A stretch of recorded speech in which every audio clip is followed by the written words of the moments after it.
Frio e ar seco, uma combinação que pode aumentar a incidência de doenças respiratórias. As gripes e resfriados são as mais comuns, mas é preciso dar atenção aos sintomas, pois as doenças respiratórias, quando tratadas incorretamente, podem evoluir para complicações como otite, sinusite, laringite e até pneumonia. Veja na reportagem. Letícia trouxe o filho de 6 anos ao pronto atendimento por causa de uma amidalite acompanhada de gripe forte. Diante dos sintomas, a mãe não perdeu tempo. Essa época, a umidade mais baixa, esse tempo seco, muita poeira, então as crianças dão muita doença respiratória, muita gripe, muita tosse, muita secreção. Então é muito importante estar sempre fazendo a nebulização para poder expectorar e a criança respirar um pouquinho melhor, né? No inverno, a incidência de doenças respiratórias aumenta em até 40%. Os idosos e as crianças são os que mais sofrem com essas doenças. Nariz correndo, tossindo, e onde que eu moro tem muita poeira. Eles me pediram para eu trazer para cá, porque onde que eu moro não tem hospital, só tem posto de saúde. O médico aponta as causas do aumento dessas doenças neste período do ano. Nessa época tem mais gripe, tem mais problemas respiratórios. Tudo fechado, com ar-condicionado ligado. Realmente a transmissão é muito maior. No mundo inteiro. No norte de Minas, em Januário, a gente tem mais um problema, que é a questão do clima. Fazendo calor durante o dia, frio à noite, a mudança de temperatura e o clima mais seco. O clima mais seco dificulta a nossa defesa respiratória. As pessoas ficam com a garganta seca, com os olhos, o nariz mais seco, facilita a propagação de vírus e de bactérias. E alerta, prevenir é sempre melhor. Lavar as mãos, a gente sempre fala isso, em toda e qualquer circunstância de doenças infecciosas, muito importante lavar a mão. A pessoa está gripada, ou está com um resfriado, ou tem uma infecção qualquer, esses germes podem ficar nas mãos também. Um aperto de mão, a pessoa coça o olho depois, leva a mão à boca ou ao nariz, principalmente as crianças que fazem isso o tempo inteiro, a contaminação é muito grande. Segundo lugar, quem está doente com problema respiratório, principalmente as crianças, não deve ir às aulas.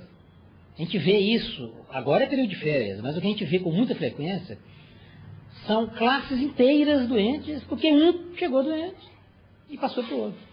O lugar de menino doente é em casa, tendo cuidados que são devidos.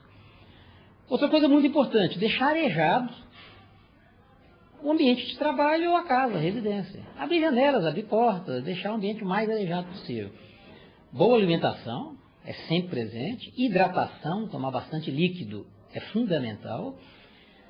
Leite materno para as crianças, para os bebês, a gente sempre fala. A criança que amamenta ao seio, que amamenta no peito, é uma criança que pouco adoece. Quando adoece, são doenças mais fáceis de serem tratadas, são doenças mais benignas. Vacinação é fundamental. Vacinação contra a gripe, para prevenir as pneumonias. E os idosos, existe para os idosos vacinação chamada de antipneumocócica, que é uma vacinação muito boa, uma vacina muito boa, contra um tipo específico de pneumonia, que pode ser feita a partir dos 60 anos de idade.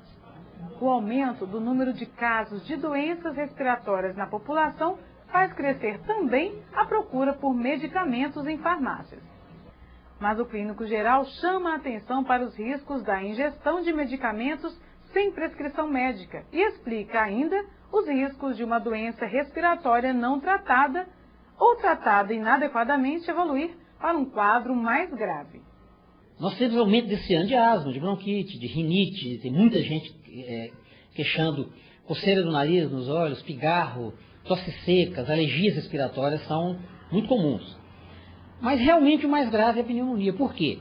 Porque a pneumonia não tratada, a pneumonia que vai desenvolver por mais dias, ela pode frequentemente levar à internação hospitalar e muito provavelmente a óbito, a falecimento.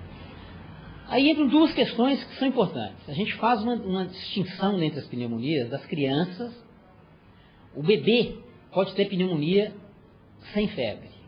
O recém-nascido, o bebê pequenininho, até 3, 4, 6 meses de idade, ele pode simplesmente começar a ficar gemente, ele fica cansadinho, gemendo, para de mamar, fica mais prostrado e muitas vezes não tem febre.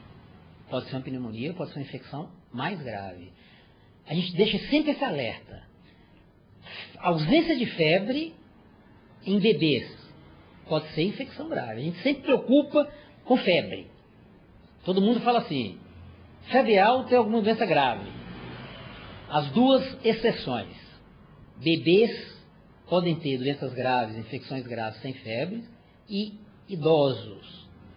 Os idosos podem ter infecção renal, podem ter infecções chamadas de septicemias, que são infecções generalizadas, e pneumonias, apenas com cansaço, inapetência, prostração e ausência de febre.